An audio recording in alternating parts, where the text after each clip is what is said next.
On a peaceful afternoon, at Harmony Park, in the town of Belmont, Alabama, Isaiah Brooks, a 70-year-old black former judge, sat quietly reading a book on a bench under the shade of a tree, unaware that this moment of relaxation would be shattered by prejudice. Two police officers approached, harboring baseless suspicions, and handcuffed him amidst the stunned gazes of onlookers. They had no idea that the man they were humiliating was someone who had sat on the judge's bench, delivering justice for decades. And the next time they faced him, no longer as a solitary man in the park, but as a dignified judge, he would be the one deciding their very fate in the courtroom. Before diving into the story, comment where you're watching from, and don't forget to subscribe, so you won't miss the latest stories. The screech of tires startled Isaiah. A police car pulled up to the edge of the park, drawing the attention of a few passers-by. Two young officers,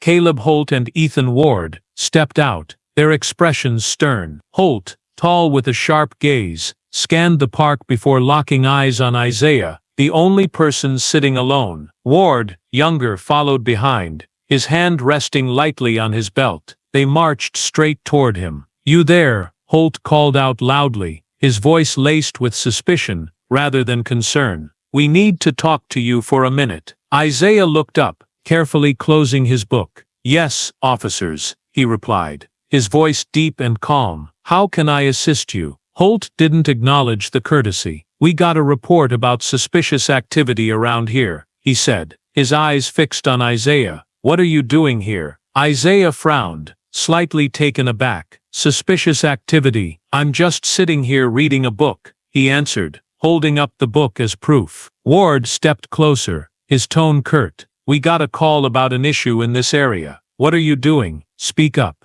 Isaiah stayed composed. "I'm just sitting here reading a book," he repeated, lifting the book again. But Holt's gaze remained cold. "Show me your ID," he demanded, his voice commanding. Isaiah looked directly at Holt. "I don't understand," he said slowly. "Why do I have to show my ID? It's just a routine check," Ward interjected, his tone unconvincing. "Hand it over." Isaiah sighed, trying to suppress his frustration. He pulled his wallet from his pocket and handed over his driver's license. Holt took it, reading his name aloud with a near-mocking tone. "Isaiah Brooks," he said. "What are you doing here, Mr. Brooks?" "I came to the park to read a book," Isaiah replied, his voice steady. "Is something wrong?" Holt smirked. "We'll check it out." He returned the ID but didn't leave. Instead he pressed on. "You always carry a book like this?" Holt asked, his tone taunting. Ward chimed in, hand still on his belt. "You here alone, or waiting for someone?" A small crowd began to gather nearby. Mrs. Ruth Carter, a homemaker, stopped, her face filled with worry. Mr. Leroy Sims, a mechanic, shook his head in disapproval. Isaiah felt the sting of humiliation. "I won't answer further unless you tell me what I'm being accused of," he said, his voice firm. Holt stepped forward, pointing. "Don't get smart with us," he snapped. "We're just doing our job." "I know the law," Isaiah replied, his voice calm, but resolute. "I haven't broken any rules by sitting in a public park." But Holt wasn't listening. He grabbed Isaiah's arm. "You're resisting," he said, though Isaiah hadn't moved. "Get up. What are you doing?" Isaiah exclaimed, his voice tinged with surprise. The crowd's murmurs grew louder. Lena Foster, Isaiah's granddaughter, had just arrived, and froze in shock at the sight of her grandfather being mistreated. She quickly pulled out her phone, recording a video, her voice trembling. "They're arresting my grandpa." "Don't resist," Ward shouted, pulling out handcuffs and snapping them tightly around Isaiah's wrists. The crowd started to stir, some muttering in disapproval, but Holt nonchalantly shoved Isaiah toward the police car, ignoring it all. Meanwhile, Lena kept filming, tears streaming down her cheeks. Isaiah caught her eye through the crowd, his gaze steady in that fleeting moment. As the police car door slammed shut, Isaiah felt a suffocating weight envelop him. Inside the cramped space, the smell of plastic and metal mingled, making it hard to breathe. The afternoon sunlight filtered through the foggy window, casting light on his face, but it couldn't dispel the burning humiliation in his chest. Through the glass, he saw Lena, his granddaughter, still standing there, phone raised, her eyes a mix of anger and helplessness. Isaiah took a deep breath, striving to stay calm. He knew this wasn't the first time he'd faced injustice,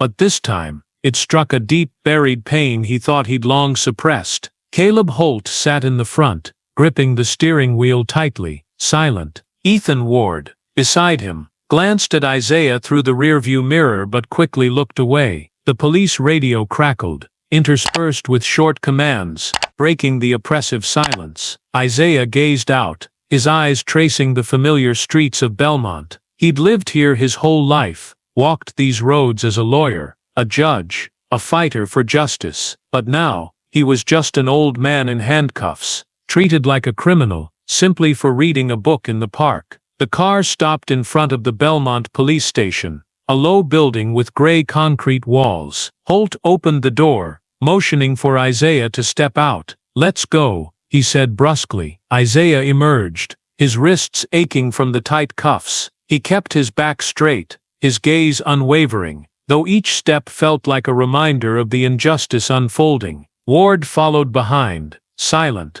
but Isaiah sensed a flicker of unease in him. Inside the station, the air was cold and sterile. Harsh fluorescent lights glared down on the glossy tile floor. Holt led Isaiah to the processing desk, where an administrative clerk typed away. "This guy resisted, and caused a disturbance," Holt declared, his voice smug. Isaiah furrowed his brow, but didn't argue. He knew now wasn't the time to fight. Not here, not with them. The processing began, and it was harsher than Isaiah expected. They took his fingerprints, pressing his fingers onto the scanner, as if he were a dangerous criminal. A camera flashed as they photographed him, the light blinding. An officer ordered him to turn left, then right, his voice monotone like a machine. Isaiah complied, but each action felt like a stab at his dignity. He'd once sat on the bench judging complex cases, but now he was treated as little more than a number in the system.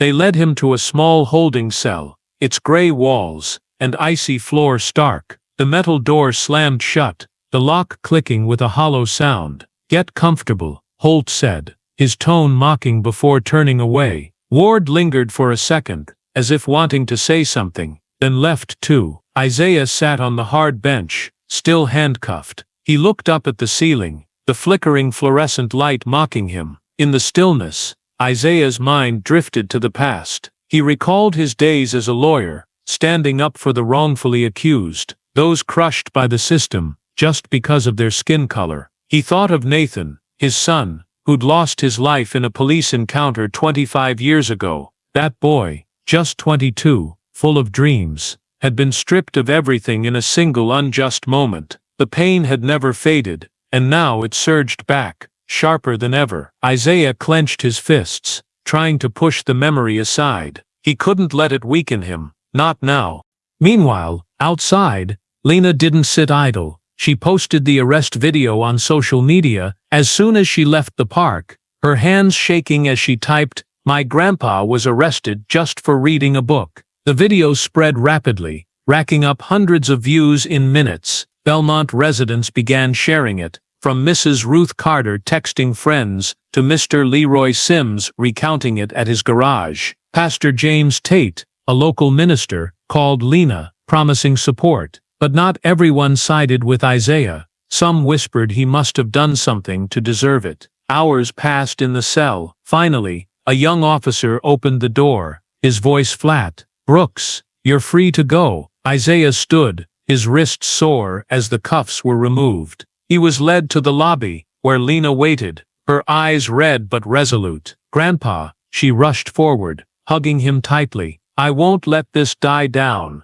Isaiah nodded, patting her shoulder. "You did well," he said, his voice deep and firm. They stepped out of the station, the cool night air hitting their faces. Lena held his hand, as if to lend him strength. Isaiah looked up at the starry sky, his heart still heavy. He knew the charges of resisting and disturbance were nonsense, but they weren't the only issue. This was a bigger fight, and he was ready. Back home, Isaiah sat silently in the dark living room, holding a photo of his son, Nathan. He stared at that familiar smile, a mix of pain and fierce resolve welling up inside him. "I won't let this slide," he whispered, a promise to himself and those he loved. Meanwhile, Lena Foster, his granddaughter, hadn't rested since posting the video online. She sat on the sofa, eyes glued to her phone screen, watching the view count soar. Hundreds of comments flooded in, from outrage at the police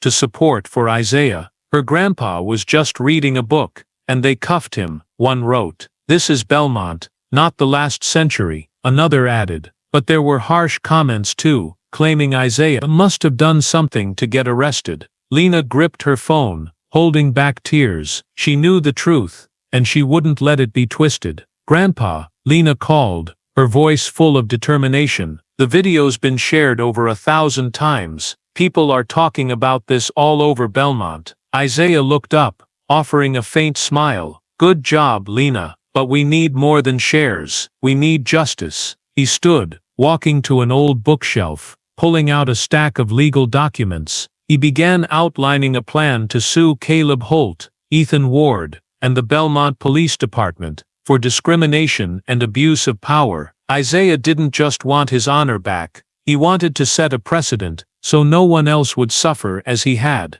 Lena watched him, her eyes shining with admiration. "I'll help you," she said. "I'll reach out to everyone I know." At the Belmont police station, Holt and Ward felt the growing pressure. Holt sat in the break room, clutching a coffee cup, trying to stay confident. "This'll blow over," he told Ward, his voice stiff. "They always make a fuss, then forget." But Ward wasn't so sure. He scrolled through his phone, seeing the arrest video flood social media. Comments calling them racists gnawed at him. His wife, Mary Ward, had texted, "Ethan, what's going on? Did you really do this?" Ward didn't reply. A creeping unease took hold, though he wouldn't admit it. Lena didn't let up. She contacted Pastor James Tate, who'd promised help after seeing the video. Tate held a small meeting at his church, inviting Belmont residents concerned about the incident. Isaiah agreed to attend, despite lingering pain from the cuffs. Entering the church,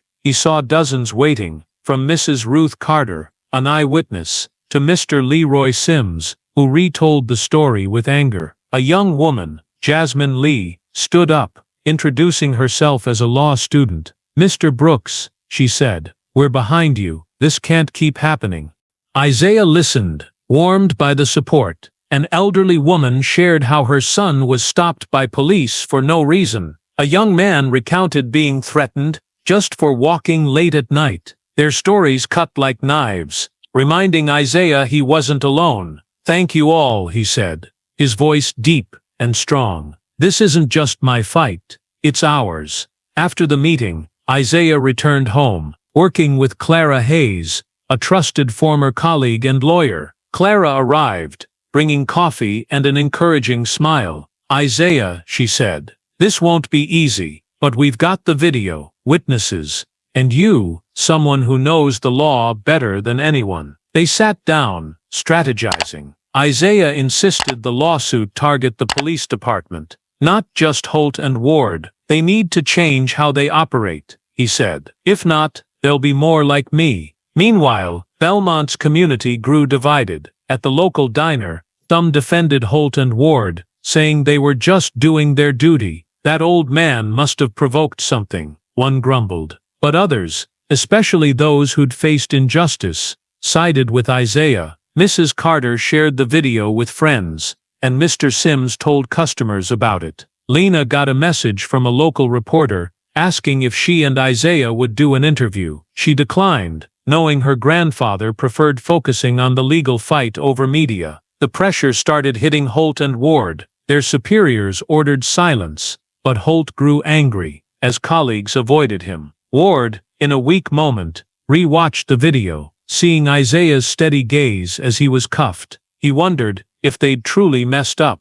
Isaiah sat at the dining table, the yellow lamp lighting his notes. He thought of Nathan, his son, and the times he'd vowed to fight for justice. "I won't stop, Nathan," he whispered. Outside, Lena checked her phone, seeing the video spread beyond Belmont, reaching thousands. She stepped in, holding her phone, her eyes a mix of excitement and worry. "Grandpa," she said. "The video's hit over 5,000 shares now. Even people outside Belmont are watching. I just talked to a reporter, but I told them to wait for your decision." Isaiah nodded, smiling faintly. "Good job, Lena. But we've got to be careful. The media can help, but it can also complicate things." He stood, rubbing her shoulder. "You've done a lot already. Let me handle the rest." Lena nodded, but she couldn't hide her concern. She knew her grandfather was strong, but over the past days, she'd seen he still carried old wounds. The pain from Nathan's death over 2 decades ago. She feared this lawsuit might reopen them, but she also believed Isaiah wouldn't back down. Isaiah worked with Clara Hayes, his sharp-witted former colleague, who brought a confident edge to his kitchen. Clara spread out copies of Lena's video, and statements from Mrs. Ruth Carter and Mr. Leroy Sims, the park witnesses. "We've got a solid case, Isaiah," Clara said, adjusting her glasses. "The video's undeniable proof, and your reputation will make it hard for them to strike back. But the police department won't go down quietly." Clara was right. The Belmont police fought back, releasing a statement claiming Isaiah had resisted and disrupted public order. They hired Harold Tate, no relation to Pastor James Tate, a lawyer known for aggressive tactics. Harold spread word that Isaiah had provoked Holt and Ward, trying to undermine his credibility. A few social media posts echoed this, infuriating Lena. "They're smearing you," she said, her voice shaking. Isaiah put a hand on her shoulder. "Let them talk, Lena. The truth will defend itself." But inside, he felt the mounting pressure. Anonymous messages arrived at his home, calling him a troublemaker, or worse. Each one stung, stirring memories of Nathan and the times he'd seen the community torn by prejudice. He wondered if Belmont was truly ready to face the truth. Lena didn't sit still. She organized a small gathering at Harmony Park, inviting Isaiah's supporters. Over 30 people showed up, including Pastor James Tate, Mrs. Ruth Carter, and a newcomer, Thomas Reed, a white postal worker, ashamed of the police's actions. "I can't believe they did that to someone like Mr. Brooks," Thomas said sincerely. But the gathering was interrupted when a small group of protesters appeared, chanting in defense of Holt and Ward. Lena tried to stay calm,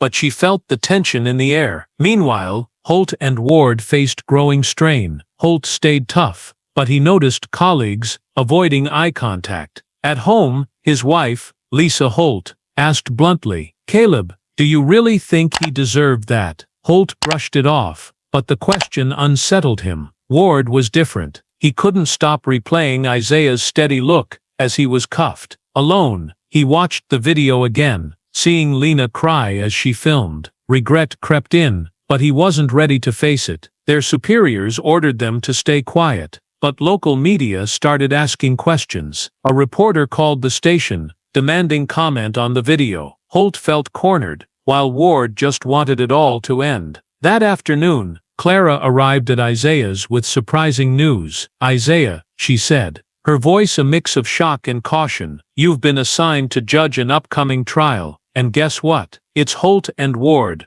for abusing their power in another case." Isaiah froze, his hand pausing over his notebook. He looked at Clara, his eyes both skeptical and thoughtful. "Them?" he asked, his voice low. Clara nodded. "Yeah, a case of beating someone during a traffic stop. Will you take it?" Isaiah sat silent for a long moment. He thought of his own arrest, the cold cuffs, Holt's mocking stare. He thought of Nathan, of the promise he'd made to always put justice above personal feelings. "I'll take it," he said finally, his voice firm, "but I'll do it right." Days later, Isaiah entered the Belmont courtroom, his black judge's robe billowing around him like a symbol of justice. The room's white lights highlighted his silver hair and steady, contemplative eyes. It had been years since he last wore this robe, but today, it carried special weight. He wasn't just the judge here, he was the man these defendants had wronged. Isaiah took a deep breath, sat at the bench,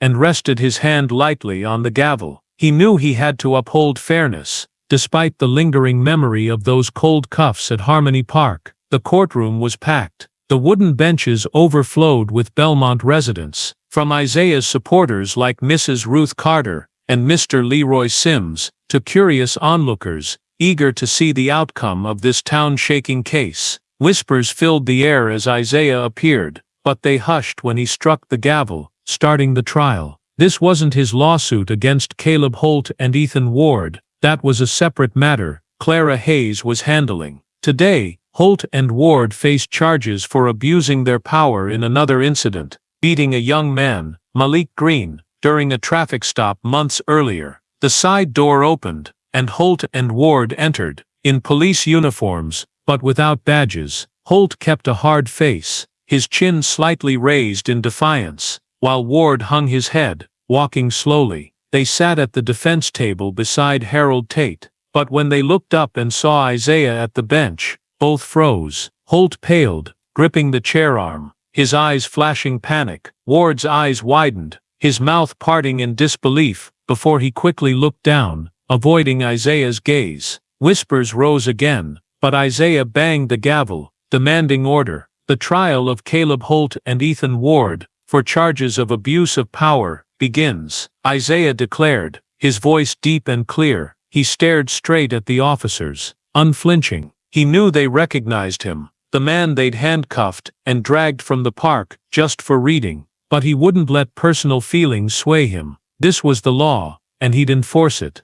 Prosecutor Diane Perry, a sharp middle-aged woman, stood. "Your Honor," she said, "we charge the defendants with using excessive force on Malik Green during a traffic stop, causing serious injury without just cause." Diane turned to the witness seats, calling Malik to the stand. Malik Green, a black man, about 25, approached, limping slightly, a remnant of the incident. He stood tall, his voice shaky, as he began. "I was driving home when they signaled me to pull over," he recounted. "I followed every order, handed over my papers, kept my hands on the wheel, but Holt yanked me out of the car, punched me when I asked why." Ward watched, then joined in. Isaiah listened, jotting notes swiftly. He asked, his voice calm but pointed, "Did you resist or refuse to cooperate, Mr. Green?" "No, Your Honor," Malik replied, meeting his eyes. "I just asked why they stopped me. I didn't do anything wrong." Diane presented traffic cam footage, projecting it on a large screen. The images were clear, Holt yelling at Malik, pulling him from the car, punching his face. Ward stood nearby, hesitating at first, then striking Malik's shoulder as he fell. The crowd murmured, some shaking their heads. Isaiah's face stayed neutral, but inside, memories of his own arrest surged. The same aggression, the same injustice. Harold Tate rose, trying to stay composed. "Your Honor," he said, "my clients acted under stress." Malik Green was uncooperative, escalating the situation, but his argument faltered against the video, and Isaiah questioned him immediately. "The footage shows Mr. Green with his hands on the wheel. Where's the uncooperative behavior, Mr. Tate?" Harold stammered, unable to answer. Holt stared at the table, hands clenching tighter. Ward slumped lower, as if wanting to vanish. During a recess, they whispered to Harold in the hall. "Why him?" Holt hissed, eyes wild. "What kind of trap is this?" Ward stayed silent, his hands trembling slightly. Harold signaled them to calm down. "Focus," he said. "We still have a shot." But his voice lacked conviction. Holt turned away, fuming, while Ward glanced back at the courtroom, his expression blank. Isaiah returned to the bench post-recess, his gaze sweeping the room. He saw Lena in the crowd, nodding encouragement. He knew Belmont was watching, the weight pressing on his shoulders, not just to judge this case, but to prove justice wouldn't bend to prejudice. He recalled the cold cuffs, Holt's taunts, but told himself the law came first. "Court resume," Isaiah announced, striking the gavel. His voice rang out, strong and steady. Before him, Holt and Ethan sat restlessly, their eyes flickering between defiance and fear. The crowd hushed, waiting, as Isaiah's pen scratched notes, steady, like the heartbeat of a trial, nearing its peak. Prosecutor Diane Perry stood, her voice clear and forceful. "Your Honor," she said, "we call our next witness, Officer Rachel Dunn, a colleague of the defendants." A low murmur rippled through the crowd, as Rachel, a young woman in a police uniform, took the stand. She bowed her head to Isaiah, her eyes hesitant, but unflinching. "Miss Dunn," Diane began, "you work with Caleb Holt and Ethan Ward at the Belmont Police Station, correct?" "Yes," Rachel replied, her voice even. "Have you ever seen their behavior in incidents like Mr. Malik Green's?" Diane asked, her gaze sharp. Rachel paused, then nodded. "Yes," she said, her voice quieter. "I've seen them get aggressive with people they stop, especially black folks. It's not always for a clear reason." The courtroom buzzed. Isaiah banged the gavel, calling for order. He looked at Rachel, asking, "Can you give a specific example?" Rachel took a deep breath. "Once they stopped a guy for a busted taillight. He cooperated, but Holt still shoved him against the car, and Ward just watched. I told them to stop, but they said this is how it's done." Holt clenched his fists under the table, eyes blazing. Ward sank lower, his shoulders trembling faintly. Harold Tate, the defense lawyer, stood to object. "Your Honor, this testimony isn't directly tied to Mr. Green's case." But Isaiah raised a hand, motioning Harold to sit. "I'll allow it," he said, his voice low but firm. "Go on, Miss Dunn." Diane nodded, turning to the big screen. "We'd like to present more evidence," she said, replaying the traffic cam video. The footage was stark. Holt dragging Malik from the car, slamming a fist into his face, while Ward landed a blow on Malik's shoulder as he fell. Malik's cry echoed in the video, chilling the crowd. "This isn't a routine stop," Diane stressed. "This is blatant abuse of power." Harold rose, attempting a rebuttal. "Your Honor, the situation was tense. My clients had to react fast to ensure safety." But Isaiah cut in. "The video shows no attack or resistance from Mr. Green," he said. "What's your argument based on?" Harold faltered, speechless. Diane seized the moment, calling Holt to the stand. Holt approached, his demeanor tough, but his eyes unsteady. Diane didn't wait. "Mr. Holt," she asked, "do you often use force during stops?" Holt smirked. "Only when necessary," he replied, his voice tight. "We face danger every day." "Then how do you explain Mr. Green's case?" Diane pressed, pointing at the screen. "He kept his hands on the wheel, didn't resist." "Why'd you hit him?" Holt paused, then said, "He had an attitude. I felt threatened." His voice wavered, and the crowd murmured doubt. Diane pushed harder. "The video shows no threat. You acted on bias, didn't you?" Holt snapped. "I don't discriminate," he shouted, but his eyes darted away. "I was just doing my job." Diane turned to Isaiah. "No further questions, Your Honor?"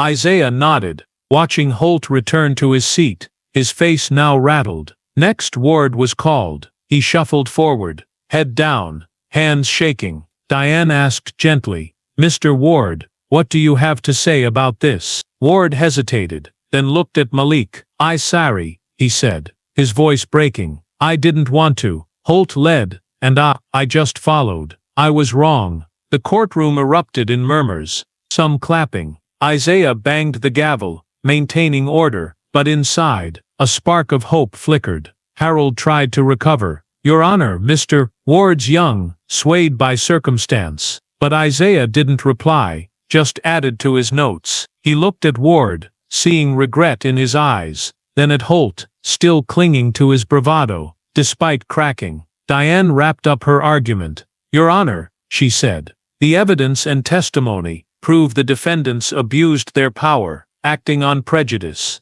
We request a strict ruling to deter such acts." Harold countered weakly. "They've learned their lesson, Your Honor. Please consider leniency." Isaiah struck the gavel, ending debate. "I'll review all evidence," he said, his voice deep and firm. He rose, stepped into his chambers, his eyes heavy but resolute. He sat, pen in hand, starting the ruling. Memories of his own arrest, the cuffs, Holt's taunts, surfaced, but he set them aside. He thought of Nathan, of his promise that justice would prevail. Holt and Ethan Ward sat at the defense table, each in a different state. Holt kept a hard face, but his clenched hands betrayed him. Ward hung his head, eyes vacant, as if accepting fate after his emotional apology. Lena Foster held Mrs. Ruth Carter's hand, her eyes torn between worry and hope. Pastor James Tate sat nearby, praying silently. Isaiah returned, his black robe flowing, exuding authority. He took the bench, banged the gavel, demanding silence. The room went still. He looked straight at Holt and Ward, unflinching, then read the ruling. After reviewing all evidence and testimony, he said, his voice low but resonant, I find Caleb Holt and Ethan Ward guilty of abusing their power against Mr. Malik Green. Murmurs rose, but Isaiah struck the gavel again. The traffic cam video shows Mr. Green neither resisted nor threatened. The defendant's actions stemmed not from real danger, but from prejudice and unneeded aggression. This isn't just a legal breach. It erodes the community's trust in those meant to protect them. Holt bowed his head, his defiance fading for the first time. Ward looked up at Isaiah, eyes full of remorse. Isaiah went on. However, I've considered Mr. Ward's testimony, admitting fault and showing regret. It doesn't erase his actions, but suggests potential for change. He paused, facing the crowd. My ruling is this: Caleb Holt and Ethan Ward are suspended without pay for 6 months, must attend anti-bias retraining, and face formal discipline from the Belmont Police Department. I also recommend the department review its procedures to prevent such incidents. The courtroom split in reaction. Some, like Lena and Mrs. Carter,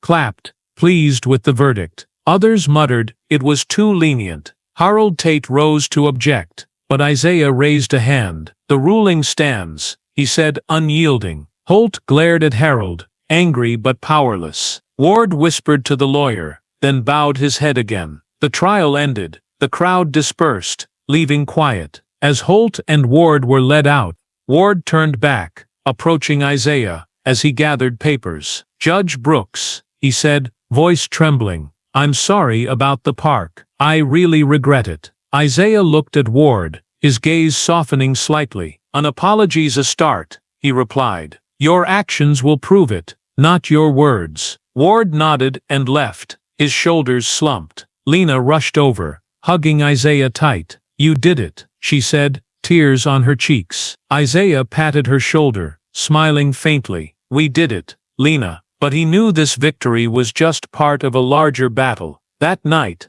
Belmont's community gathered at Harmony Park to celebrate the ruling. Pastor James Tate stood amid the crowd, thanking Isaiah for standing up. Mrs. Carter brought cake, and Mr. Leroy Sims recounted the arrest with pride. Isaiah spoke briefly. Today's a small step, he said. Justice doesn't stop here. We must keep demanding it, for everyone. After Isaiah met privately with Pastor Tate and Mrs. Carter. Thank you, Isaiah, Mrs. Carter said, holding his hand. You gave us hope. Pastor Tate nodded. Belmont needs people like you. Isaiah smiled, but his heart remained heavy. He knew more work lay ahead. As the crowd left, Isaiah stood alone at the park, under the familiar oak. He gazed at a nearby memorial plaque, etched with names of civil rights fighters in Belmont. He thought of Nathan, of the boy's smile in the photo he kept. Son, he whispered, I've done a part.